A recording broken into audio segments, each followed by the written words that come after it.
Hello and welcome. It's Sunday, it's the previews, and I'm Raziel. Anyway, so this one's kind of a mixed bag in my opinion. Some of it's pretty good, some of it's alright, and some of it I'd pretty much kind of ignore. But let's talk about it, as one should in this day and age, and really get salty about it, because why not? Even stuff we like, we should get salty about it. Anyway, so we have the Solo Auxiliary Battle Group. I quite like it. I really do. I do have some issues. Lehman Russ looks good. The Dracosan looks good. It's got a decent armor save. And you can drop, like this one here has a lower transport capacity because it has a Demolisher cannon there, not the Gravis Last cannon. Something I would definitely put on, and hope this is one of my issues with it, right?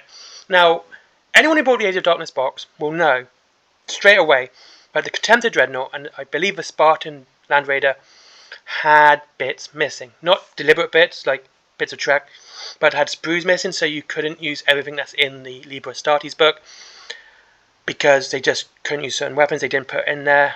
It was kind of weird, to be honest with you, but as we're going to continue now anyway, it was kind of weird. And I'm hoping they're not doing it here. I never got the Daredeo one, the other Space Marine one. I didn't get that box. I was going to, but it's sold out. But yeah, I think this looks pretty good. And my issue is that Lehman Russes are going to have the, I don't know how to word this, it's the DLC pack where you get the extra weapons, to boost it up. That's basically the only way I can call it. It's DLC at this point. Hey, you just bought some Space Marines. Do you want some guns for them? Yeah, buy them extra. It's DLC. And I hope it doesn't. I hope it comes with all the weapon variants that you can use on it, such as the Demolisher Cannon, giving this a very tidy Strength 12. And the Strength 12, though it will be limited in range, down to 24 inches. But the rending and the pinning makes it more than worth it, in my opinion. As well as the blast. It's a 3-inch blast, so yeah, I've got no complaints. It is an extra 50 points, so this is actually a 225 point model. And it's free for this one, it's 200, so that's 425 points between those two. It is a steep cost, but if I was to do any form of Imperial Guard or Solo Auxiliary, it would definitely be a tank army, not an infantry army. Because Solo Auxiliary infantry aren't worth a damn, to be honest with you. They get killed so quickly, and this box, I could see it going against Space Marines of the same value, and just getting rinsed turn run, and having just the tanks left, if that. But yeah, it's a nice looking box. I like the command squad here. I like the Rifleman. The Sentinel looks pretty cool. I do like him. He looks like proper old science fiction to me. Like that proper classic science fiction. That's not quite steampunk, but it's very robotic. It just looks really nice. I like it. I like these models. I like all of them. But to me, I wouldn't do Solo Auxiliary just because of the amount of infantry. And like I said, I would do tank. Definitely a tank army. And this would be a good start. Now, I would say the price might be £125, which to me is again kind of steep compared to what you can get for 120. Well, the last battle group for the Space Marines was £125, and that would have just easily rinsed this. It wouldn't even be an issue. But yeah, it's pretty cool. I like it. Pretty low points as well, because I think it's going to be like just under 1,000 points. It's like a 1,000 point box. Oh well. Oh, what I was going to say is like these guys, Naval Breachers in 40k. Definitely use them as Naval Breachers in 40k for the Imperial Agent Army. Would look so cool. Or kit bash them into Skitarii. They would look cool for that too. Yeah, pretty cool. Nice looking box. Can't complain. Also got transfers. I really got to start using transfers. I do. They're dice. Wow. Dice. The Storm's here. I like him. I think he looks cool. He looks like someone who belongs in the white scars. But looking at the model now, why is there creases here? Why is it creased? Like, it's blowing in the wind, and it's like, the wind's like, better iron it out here. Nice, we want nice straight lines. Which is really weird, because you can see they can actually do nice curved fabric here, and curves in the feathers. Like, they can do it. It's just like, this is so really bizarre. It's a nice looking model, but those creases kind of look weird. Like, I'm not asking that to be coming off the top there. Obviously it's molded in one piece, not an issue. It's a nice looking model. It would look great in 40k as a librarian for your white scars as well. He looks like he belongs in the White Scars. He looks fantastic. I like him. I think he's cool. I really do.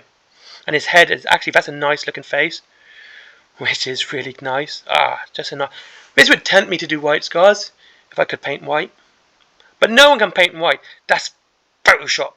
Admit it, GW. You Photoshop your paint on them. The Dark and Misty Council. Again, another nice model. Okay, he looks a bit grumpy. We should make him smile. Smile. Yeah, I like him. Because this looks like you can see they're turning to chaos with all the spikes here. You can see the Sons of Horus emblem here. It looks really cool. And here as well. And it's not over the top. It's not like Sons of Horus, Sons of Horus, Sons of Horus, Sons of Horus, more Sons of Horus. Did you know we're Sons of Horus? You know, like the Ultramarines are. Yeah, it looks good. It looks nice. It looks miserable though. You're very grumpy.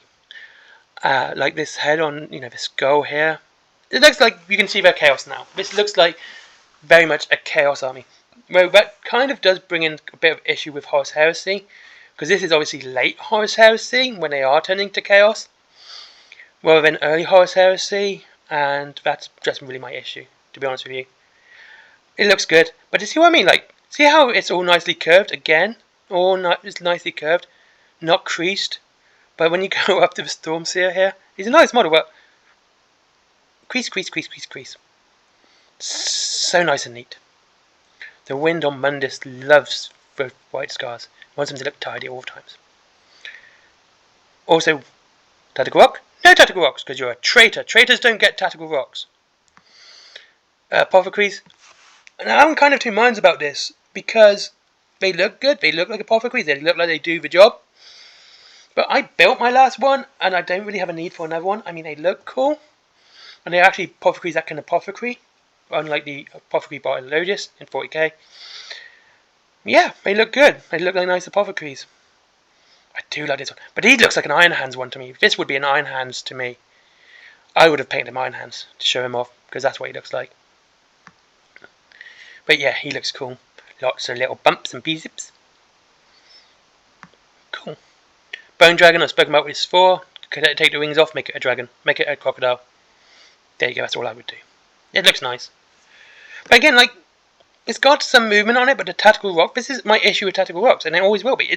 It just removes any kinetic energy.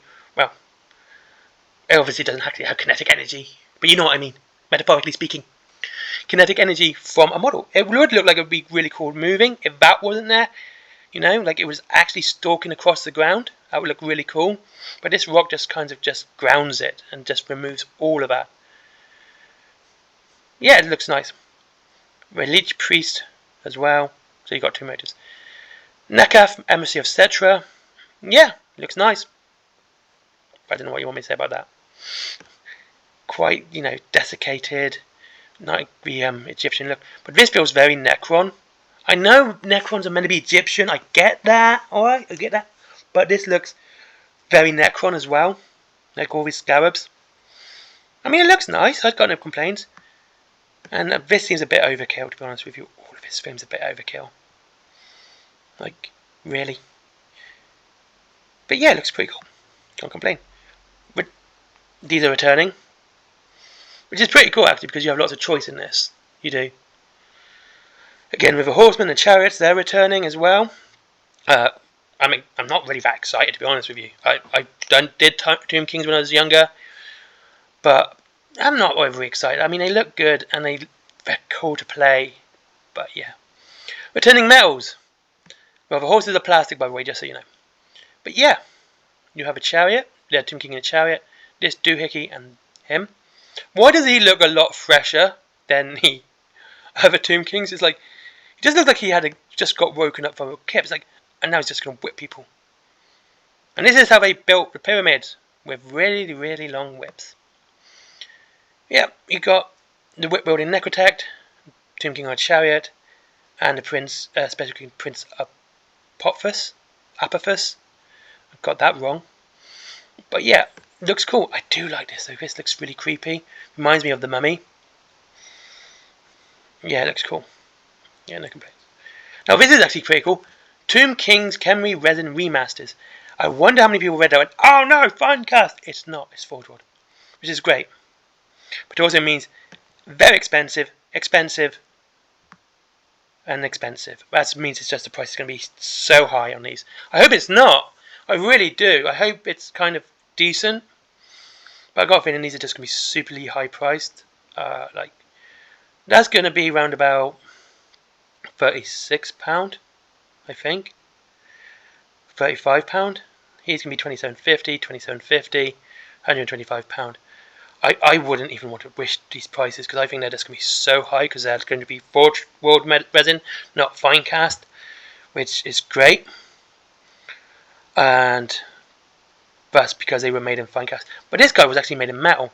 But any metal model this big in metal is such a pain in the butt. You got to pin it. It's just a pain in the butt. Yeah, it really is. Okay, further classics are returning in forged world resin. Tomb Scorpion, Screaming Skull, Catapult. But they've been changed to make them easier to build. Yeah, pretty cool. Now we have the Bretonnians. Cool, you got Bretonnian Knights on the realm on foot. They look nice. This is so derpy. Like, this is something that would be in your nightmares. You know, like, you get these like, I don't trust him. His eyes are too close together. But that is so incredibly... Like, he knows it. Like, he's just like, dude's so inbred. But I've got to hold his helmet. Dude. Stop shagging your sister. Otherwise you're going to have, like, 3 eyes and they're going to be even closer together. I mean, it looks... Oh, that's just so derpy. And those long fingers. They are long. But yeah, it looks pretty good. No, it doesn't. That looks bad. That doesn't even look good. That looks bad. Like, all the cloak stuff's pretty cool, but that looks awful. That head is just so bad. It's not... Like, it's just so bad. It really is. Oh, that's so funny. Now it's a realm. These were pretty cool to build back in the day, and I like them now. Again, nothing really going to convince me to do Britannia. Returning metal models. Now, we'll get back to those for a minute. These look cool. The Grail Knights look cool, and I think these are men at arms. No, or squires. They look good. Yeah.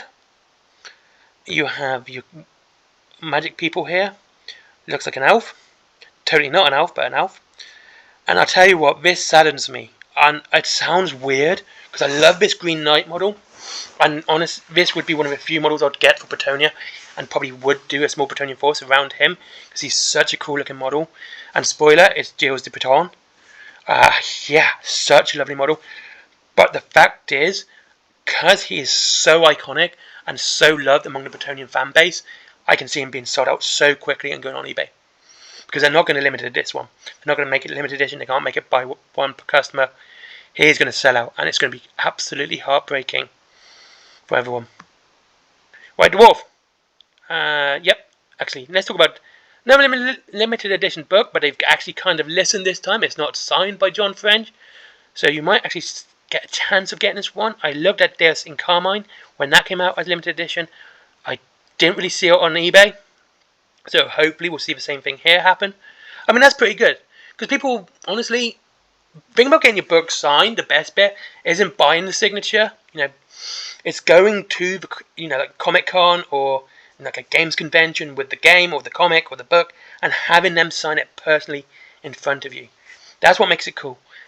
I'm not a fan of people writing in books anyway, so I'd never do it. But it always feels kind of bad having someone actually paying the extra just for a signed book. I don't like it.